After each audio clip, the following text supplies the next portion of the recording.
Rest in the presence and hold space.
Namo Namah Gangana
Ganapataye Namo Namaha.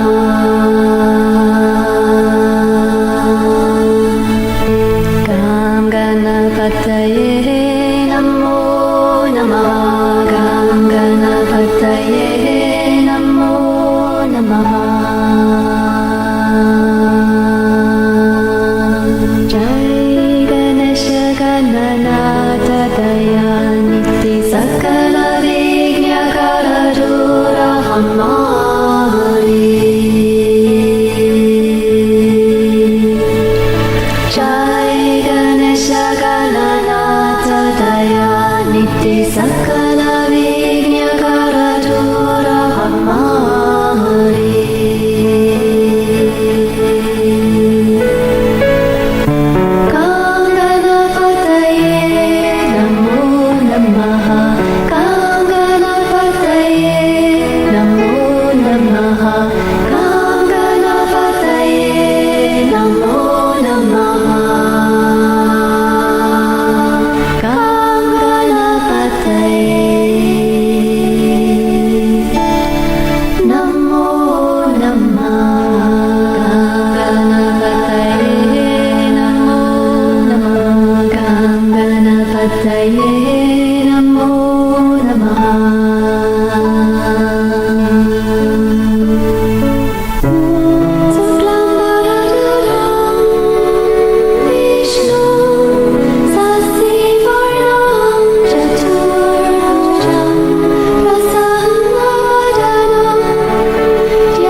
Jai Ganesha Gananata Dayaniti Sakala Vighnakarajura Hamari.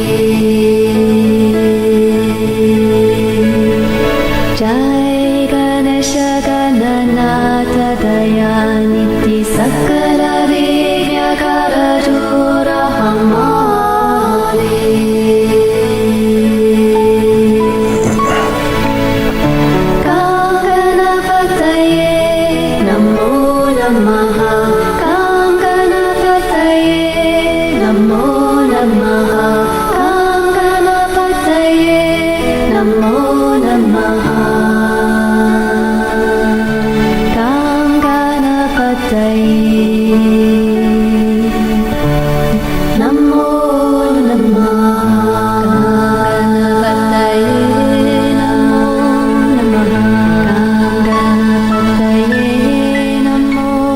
Namaha.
Namaste. Namaste. Welcome to our weekly online satsang. Satsang being a Sanskrit word that simply means really spiritual community. Literally, the Sanskrit means community of truth. So wherever two or more people on the path of realizing the truth, of awakening into oneness, come together and share their journeys, that's a satsang. And it's an essential ingredient in our spiritual process for every one of us. We can only do so much alone because actually we're not solitary beings. We are a collective being. And when we join together on the journey, we multiply exponentially each other's strength and interior peace and all the blessings of spirit. So glad that you're with us tonight. You are basking in what we call the Flowering Heart Blessing, a direct transmission of divine grace, presence, awakened consciousness, unconditional love. It's an outpouring directly from the divine source to you to catalyze awakening and the flowering of the heart and transformation of consciousness. So, you're already receiving it. The divine tells us that when you've received it once, you're fully activated and initiated. Actually, the word Diksha, which is Sanskrit for blessing, means initiation. So the flowering heart blessing is also an initiation that activates you for the divine to pour this blessing through you to others. It catalyzes awakening and transformation. It melts away blocks and imparts grace to help people who are already on that path in that process. And for those who are blessedly already awakened, it will take you deeper. Because awakening is not a destination, but a continual process of expansion and transformation. So, please join us. If you connect with this, just invite the divine to pour the blessing through you to everyone who joins us tonight, and hold the intention, we will hold the intention together for everyone who will ever view this video at any time in the future, and the same presence, the same blessing will touch them. Because the Flowering Heart Blessing is not just energy, it's spirit. And spirit, which is pure light, is unbounded by distance or by time. It's always here and now for the spirit.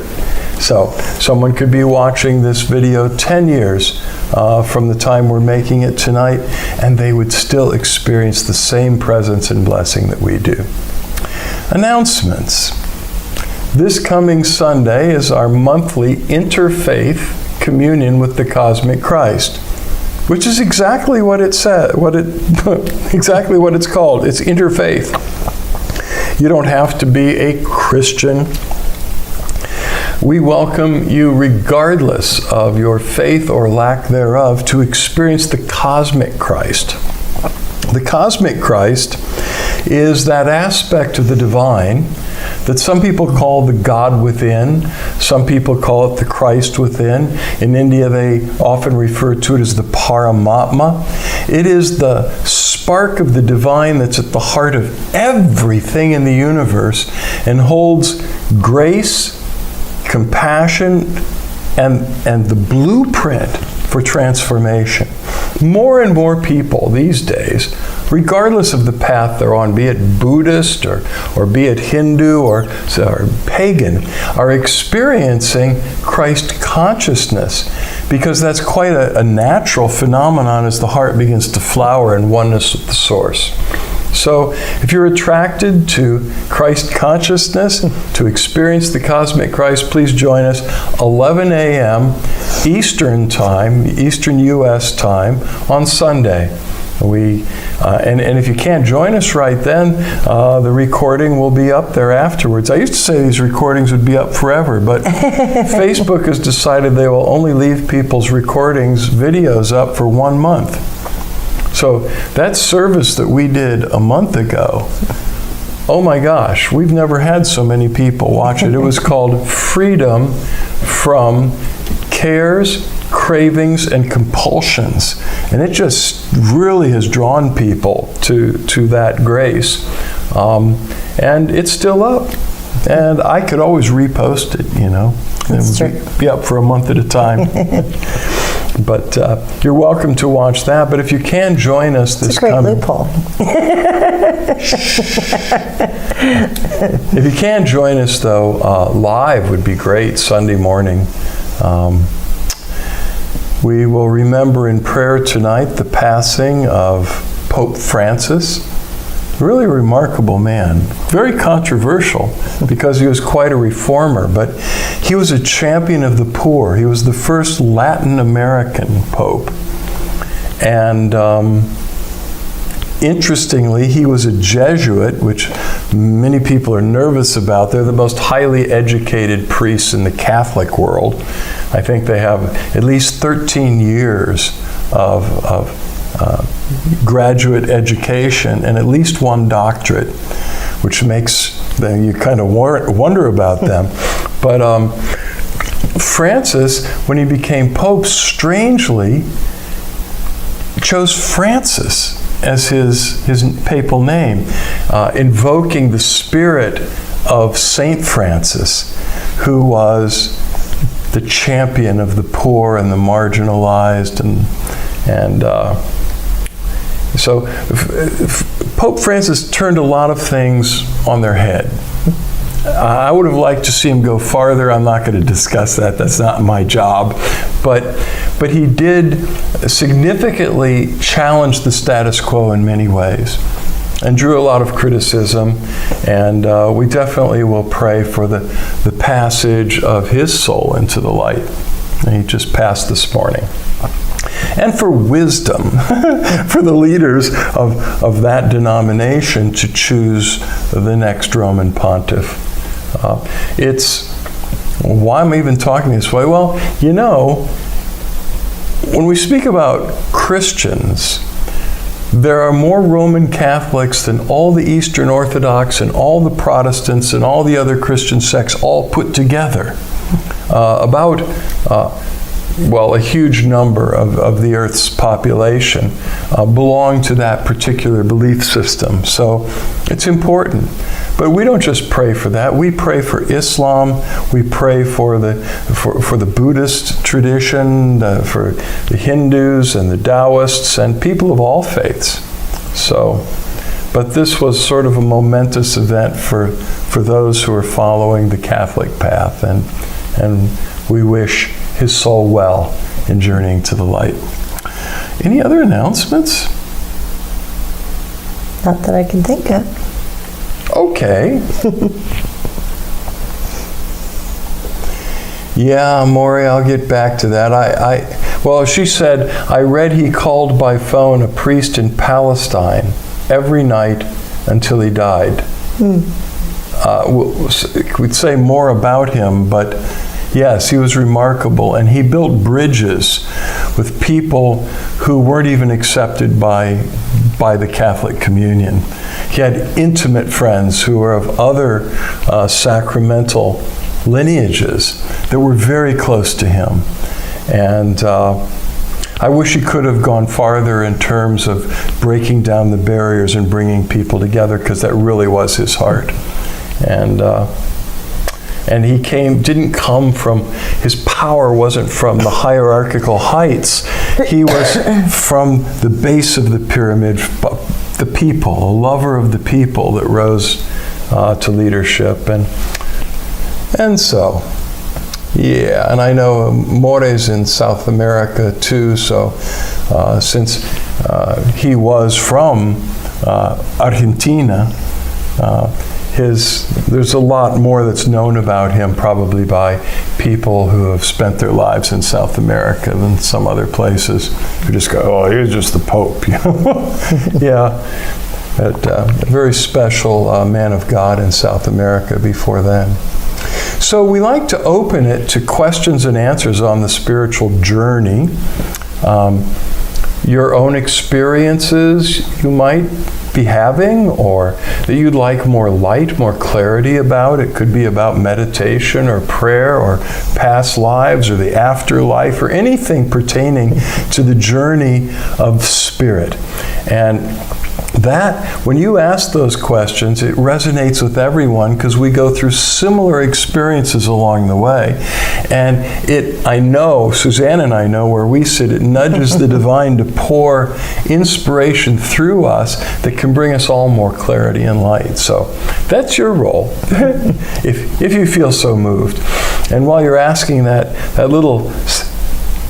still small voice inside, if there's something that you might ask, to catalyze the conversation, I like to share little articles and quotes from a website called inspiringquotes.com, where a group of authors write timely, just brief 3 or 4 paragraph articles, very short, and then share quotes from very influential people throughout time that shed light on those subjects. Tonight's subject is going to be quotes to help you live a more spontaneous life, which sounds nice. And this, the author of this article is Brooke Robinson. She is Inspiring Quotes editor, a bibliophile, she loves books, a cinephile, she loves movies, and a curry enthusiast based in Cleveland, Ohio. Love curry. Got a lot in common. I've never met Brooke, but I resonate. So here's what she says about spontaneity. Routines and careful planning have their place in life, to be sure. But for those of us who tend to adhere a bit too closely to our lists and schedules, living our lives so rigidly can prevent us from enjoying the spice of life. It can be difficult to break free of our self-imposed guidelines. But incorporating more spontaneity into our lives can help us feel a whole new type of fulfillment. These spur-of-the-moment decisions don't have to be anything enormous. For example, we might try taking a different route home from work and eat at a new restaurant we find along the way. Even these small deviations from our norm can allow us to unlock exciting new possibilities. Still, there's a balance to be struck between spontaneity and discipline. Being impulsive all the time is obviously irresponsible and can lead us into trouble.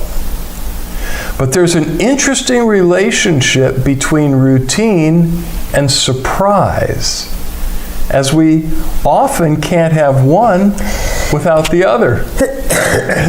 If we don't take care to have our finances in order, for instance, it may not be possible to splurge on that last-minute vacation with our friends. For those who struggle to let go of the reins, here are 13 quotes about the virtues of spontaneity and surprise to inspire you to explore what lies beyond the boundaries of your structures.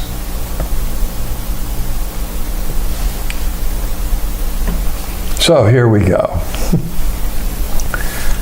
Don't plan it all. Let life surprise you a little. Julia Alvarez. The fun stuff comes when someone is not so strict on sticking to the script. You're allowed the spontaneity and great moments can happen. Jennifer Aniston. Why not seize the pleasure at once? How often is happiness destroyed by preparation, foolish preparation. Jane Austen. Whatsoever stirs the stagnant currents, setting these flowing in wholesome directions, promotes brisk spirits and productive thinking. The less of routine, the more of life. Amos Bronson Alcott. Something just flashes into your mind, so exciting, and you must out with it. If you stop to think it over, you spoil it all. Lucy Maud Montgomery. Chance is always powerful. Let your hook always be cast. In the pool where you least expect it, there will be fish. Ovid. I tend to be really pragmatic, but ultimately tend to be attracted to people who pull me into more spontaneity. I've really learned that through surrender, the best experiences of my life have happened. Amy Adams. If you want to make every day an adventure, all you have to do is prioritize adventure. It has to become more important than routine. Chris Guillebeau? I don't do so well with foreign pronunciations of names. In the miraculous spontaneity of the sun, there is discipline that utterly escapes you, and a knowledge beyond any that we know. And in the spontaneous playing of the bees from flower to flower, there is a discipline beyond any that you know. For true discipline, you see, is found only in spontaneity. Jane Roberts. Creativity arises out of the tension between spontaneity and limitations. The latter, like the riverbanks, forcing the spontaneity into the various forms which are essential to the work of art. Rollo May. Some of the most thrilling things in life are done on impulse. Siri James. Being spontaneous is being able to respond with confidence, calmly trusting that whatever the outcome, you will have a positive, if challenging, experience that will lead to greater self-awareness and success. Excuse me, Sylvia Clare. I'm not very good at making specific plans. Just meet me under the sky somewhere and be alive with me. Victoria Erickson. This really struck me today. We've been discussing spontaneity. There's a teaching that we have about the 6 needs of the mind and the ego and all that, but right up at the top of the list are basically order and spontaneity. We need routine, we need order, we need certainty, but we need adventure and spontaneity and freedom. And if we just try to fly with one of those 2 wings, we're all like floundering out of balance. So it is a balancing act. And it speaks to me because I've been fairly disciplined throughout my life with spiritual practices. I mean, as a young man, when I was 18 years old, I was doing 8 to 12 hours a day of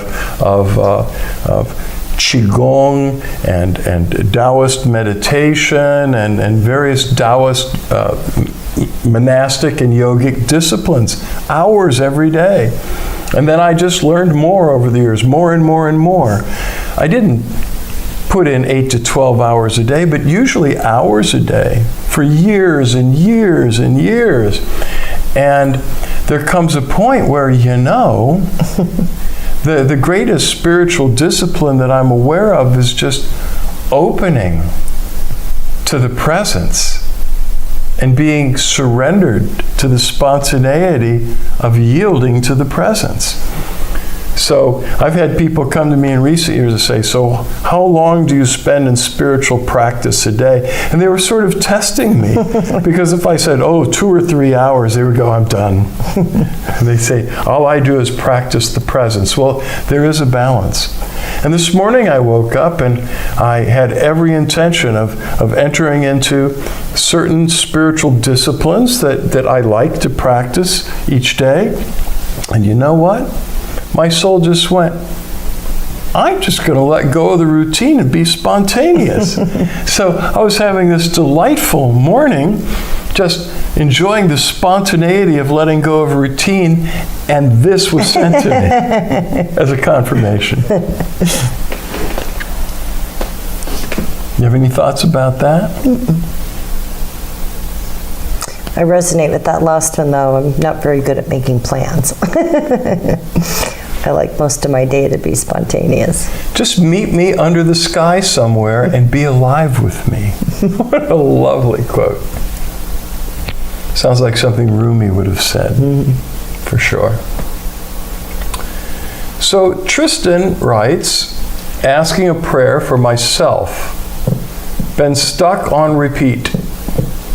I have been feeling disconnected from my guru and teachers from a life of partying. I still experience God in dancing. But when it's the type of partying that involves a lot of drinking, it extracts my Shakti and merits, magnetizes bizarre happenings. Have many sages have this as blockages, or is it just me? Well, if you just listen to the surface story, no sage has ever had trouble with any of that. Truth is, yes. There have been many sages whom I don't care to name tonight, those considered to be spiritual masters who had issues with alcohol and perhaps other substances, with their sexuality along the way, attraction to material possessions. The first 3 chakras can still magnetize you into a sort of imbalanced life dominated by the first chakra, which is materialism and images of security, and the second chakra is connection and pleasure. That's where you feel the dance. That's where you feel the sensory connection with the physical world. The third chakra has to do a lot with power and control, which is something that human beings feel they don't have much of. And so there have been those who have flown in the higher chakras, the heart chakra, the throat chakra, the third eye chakra, and the crown chakra and above, who never fully processed the material and cleared the first 3 chakras. And in very disconcerting ways, I've known the story of many, they were drawn later in life, were pulled back into dealing with materialism, pleasure, and power issues. They're mostly, the monastic traditions of the world are designed to protect a spiritual practitioner from materialism by renouncing possession, from improper pleasure or sexuality by embracing chastity, from excessive power and control by surrendering to the guru, surrendering to the spiritual order that they belong to. But more and more the world has provided freedom for great spiritual beings to fly outside of the walls of their monasteries and temples. And we started to see a lot of troubles emerging starting in the 1960s and on with. So yeah, you're not alone for sure. And the sad part that is often hidden from the disciples. Well, it might rupture the relationship if you knew your teacher wrestled with such things as well. But it gives the idea that there's something wrong with you that other people aren't facing. I mean, even the New Testament scriptures say that Christ, who, according to the scriptures and the tradition, never sinned, it says that he was tempted in every single way that you and I or all other humans might be.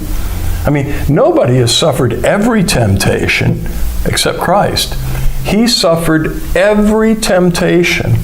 And he had the light and the illumination and the spiritual power, but he experienced temptation, and it was very real. And you could read about it in the scriptural accounts of when he was challenged by the forces of darkness at different times.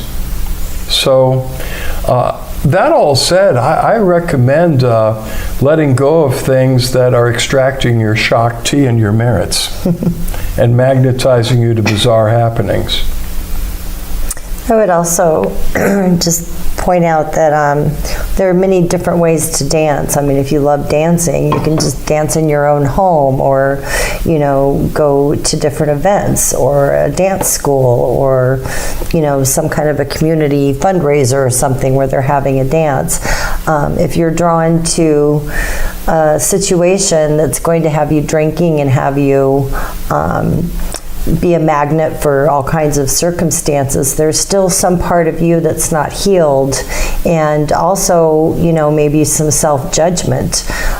Sometimes we act out when we're judging ourselves, thinking we shouldn't be a certain way. I remember when I was in my early 20s, I worked at a women's 6-month residential drug and alcohol program, and I worked with their kids. And one of my best friends, she was much older than me, she was a single mom with 3 kids and an incredible addictions counselor, and was really able to go down into the pits of hell with people and pull them out the other end. We used to go dancing once or twice a week after work, and it was great because she drank Coke and was the designated driver, and we would just go and dance and dance and dance, and it wasn't about meeting anybody else or attracting anything else. And if we didn't feel like being hit on, we were just out to have fun. We would act like we were together, and it was really great. And that was just my spirit expressing myself and just having a really good time. So like I said, there's lots of different ways to express that and have it be a spiritual thing, even in a bar, But if we're judging ourselves, or if we're not fully healed on some level, still have some charges and programs, which of course we all do, then that's going to give us more of an opening to act out and to overconsume and to, respond to people that we normally wouldn't if we were sober. So. Made me think of Roy Eugene Davis. Roy Davis, whom I had the good fortune to meet actually and spend a little time with, was one of the closest disciples of Paramahansa Yogananda, and really a great yogi. Roy's presence is just amazing. And he ran a spiritual center in Georgia for many, many years. It's probably still there, though Roy would have to be like 100 now, so I don't know if he's still, I don't think he's with us. But a close friend of mine went through initiation into Kriya Yoga, into the Babaji Kriya Yoga tradition through Roy, who was ordained by Paramahansa Yogananda, but he was carrying on this ministry in Georgia. From the redneck days, of the past in the 50s and 60s going forward. And he would, during the courses, his center was just beautiful with all the images you'd expect, and he'd wear an orange robe because he was actually a consecrated yogi. But my friend said after the retreat was finished, he'd say, you want to go shoot some pool? And he'd throw off the robe and just put on, blue jeans and a shirt and go down to the local pub, and they'd play pool and just have fun. I don't think he drank at all. He was drunk on God. But there are many ways of dancing. There's spiritual dancing. In the Jewish tradition, there's social spiritual dancing. And I know I experienced, in India, dancing alone in ecstasy in the presence is really important. But it can even have a social element in like the Sufi order of the West.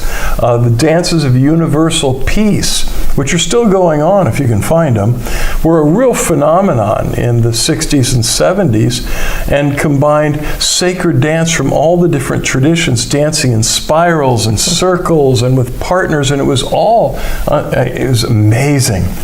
When I would feel like really bound up or down, I'd go dance with the Sufis because my heart would just explode and you could share it in a group. And so there are various kinds of dance that are really sacred. And it isn't all solitary. Some of it's, like I said, dancing in a circle, like Jewish dance. Avenu Shalom Aleichem. I love that stuff. This is great. So I tried the whirling dervish dance. I don't seem to be gifted with that. Rumi, I think, was a whirling dervish as well. He was a Sufi dervish. And they spin in a circle with their arms in a certain position and centered in God and just spin into samadhi in dancing. Made me feel pretty sick to my stomach, and I was dizzy for a couple days, so I don't know. Some people have it and some people don't. But yeah, so all of these things can be consecrated. I mean, pleasure is lovely. There's nothing wrong with human sexuality when it's expressed appropriately in a sacred, committed relationship. So it's not... may not necessarily even be a committed relationship. It could still be sacred. It's the intention behind it. There's the tantric in you speaking. Yeah. So... But there is some serious work to do in those areas of those first three emotional centers, the Muladhara chakra, Swadhisthana chakra, and Manipura chakra, 1, 2, and 3. Almost all of our emotional garbage and programming and bondage is wrapped up in those three chakras. And so many people try to do breathing and all these powerful spiritual practices to blast themselves above that without actually completely clearing it. And we will send you prayers. Absolutely. We get it. So Morey wrote a while back, when a spiritual leader dies as the Pope, we feel sad and affected. Can you say some words about his blessings? Well, I never met Pope Francis. His blessings to the church were significant because he promoted Christian unity and opened many doors and promoted compassion for the poor.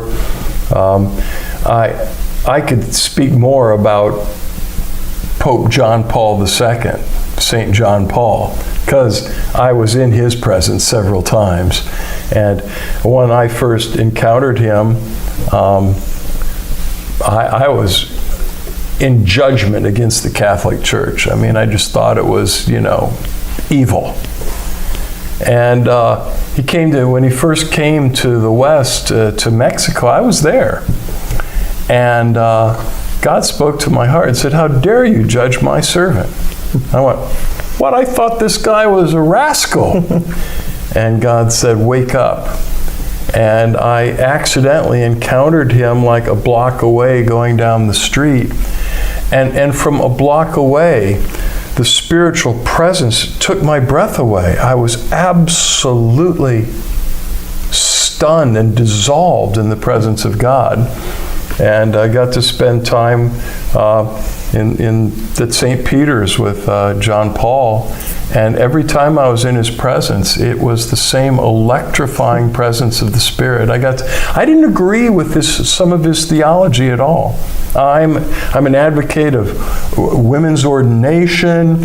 I'm an advocate of a number of things that he didn't favor. I think that priests should be allowed to be married and have families as they were in the early church. I mean, so I had disagreements with this theology, but man, the guy is a living saint.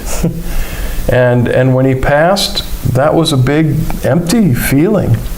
As successors of St. Peter, they trace their lineage through the laying on of hands right back to Peter.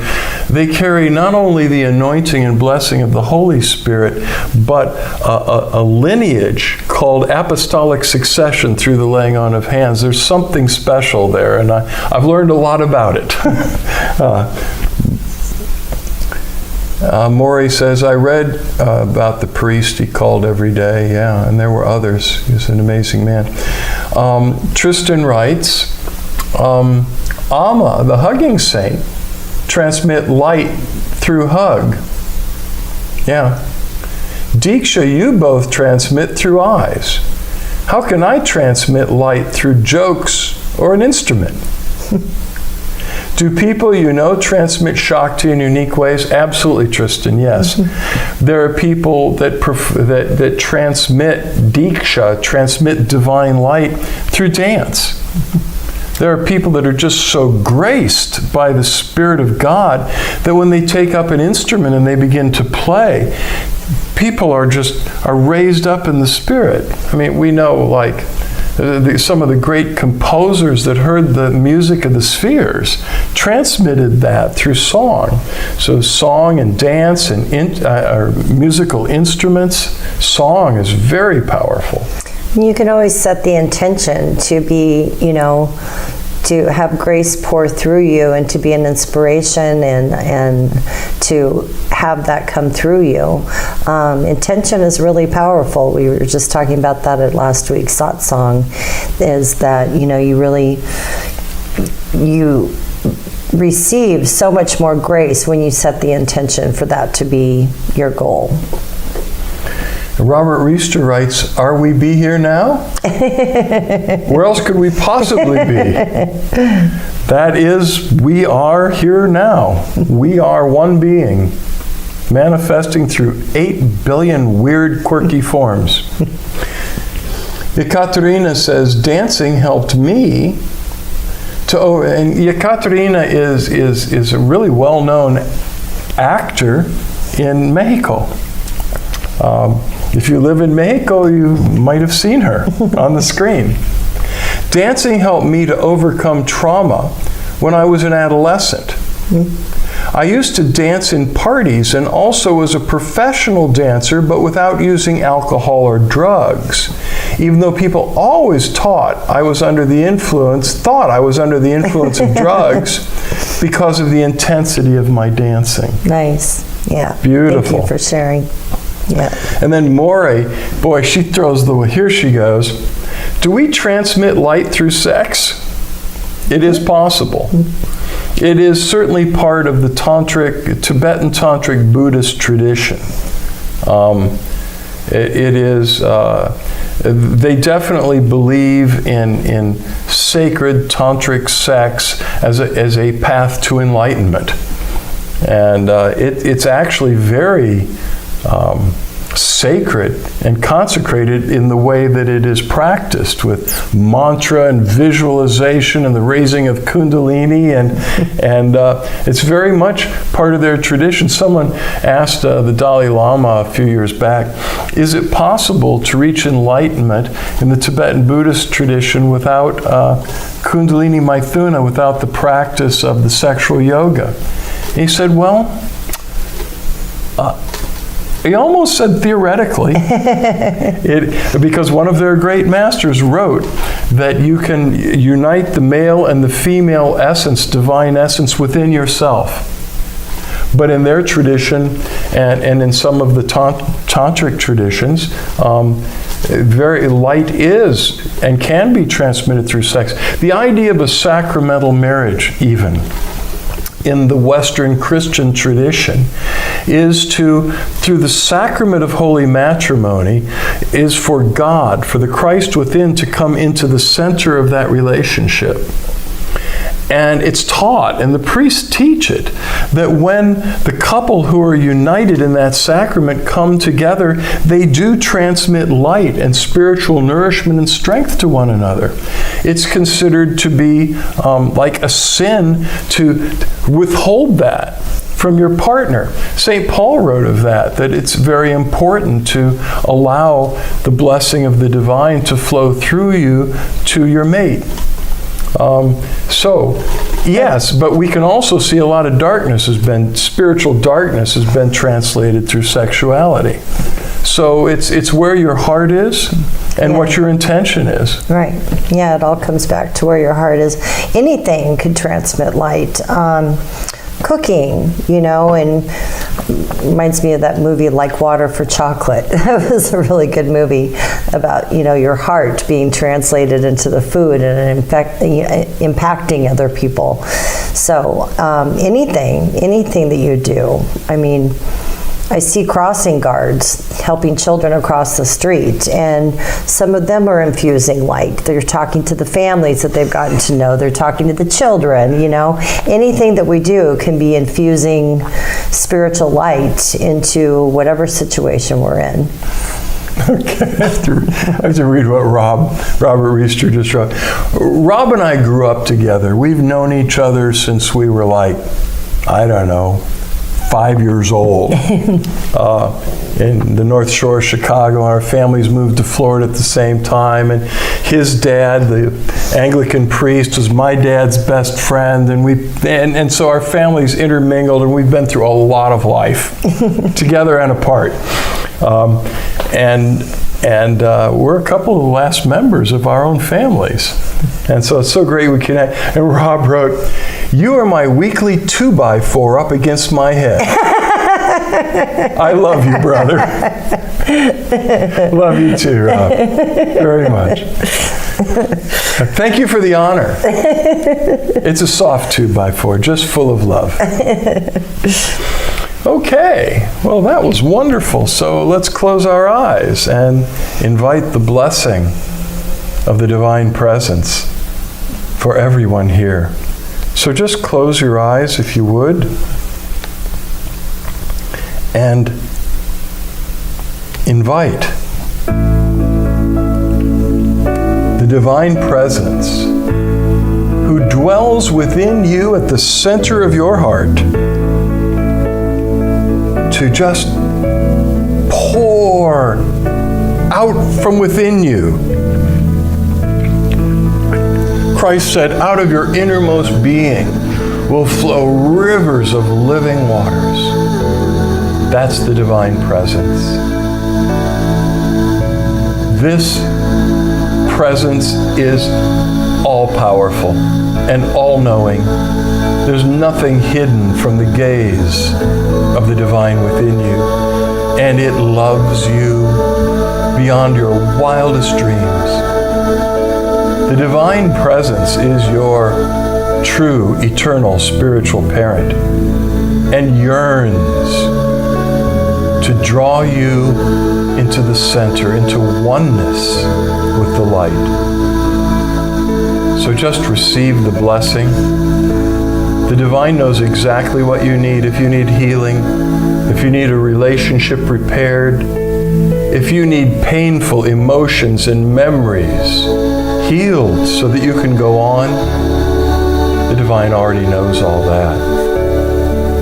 The divine knows that all of us need to be freed from the illusion of separate existence and awakened into the living experience of oneness with the divine and with all that is. Just drink it in. Just receive what the divine is pouring out to you tonight.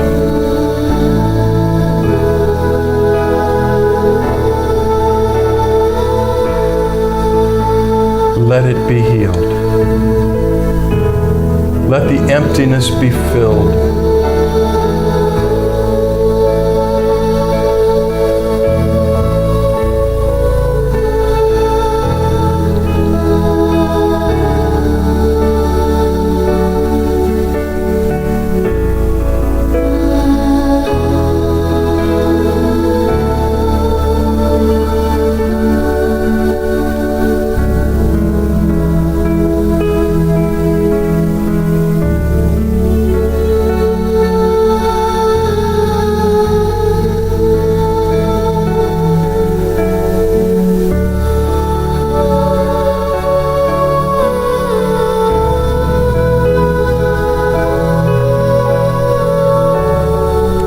Keep receiving.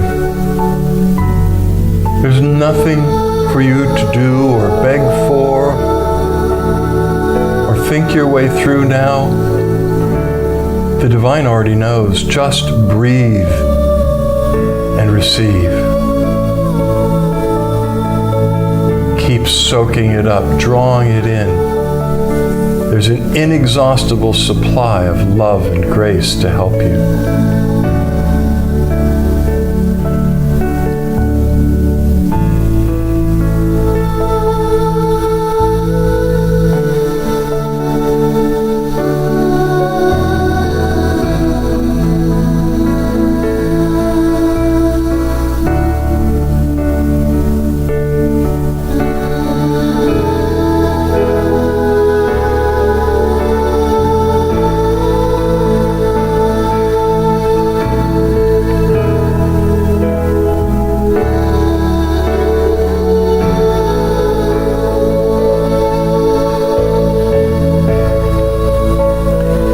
Imagine that we're sitting together in a circle, and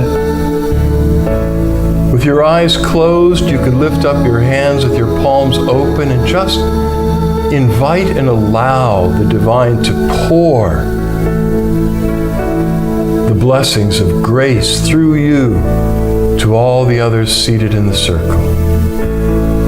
And know it's flowing back through all of them to you.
Now you could just relax and rest your hands somewhere in your lap.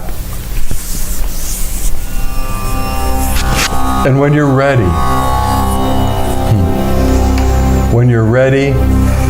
you could open your eyes and begin to make direct eye contact with Suzanne and or me, both of us, either of us.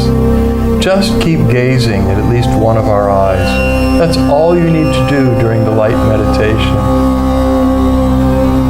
During this time, Suzanne and I are flooded with oceans of grace and love and light for you. And it's pouring through our entire being to you, especially through our eyes, the windows of the soul.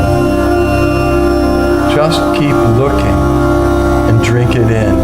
It flows in through your eyes into your heart, causing the light within you to grow brighter and brighter and brighter, and the love in you to burn brighter and brighter. Just receive and allow.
Close your eyes now.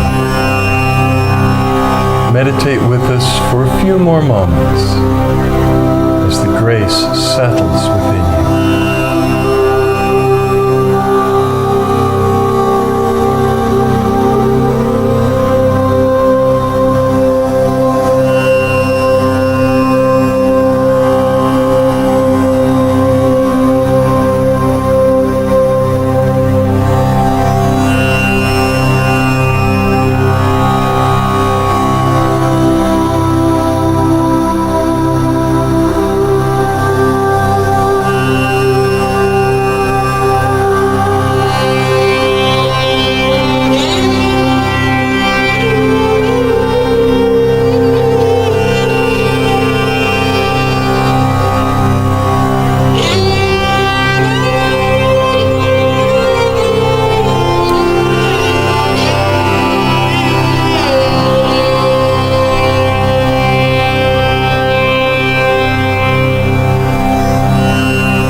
Keep meditating as long as you like.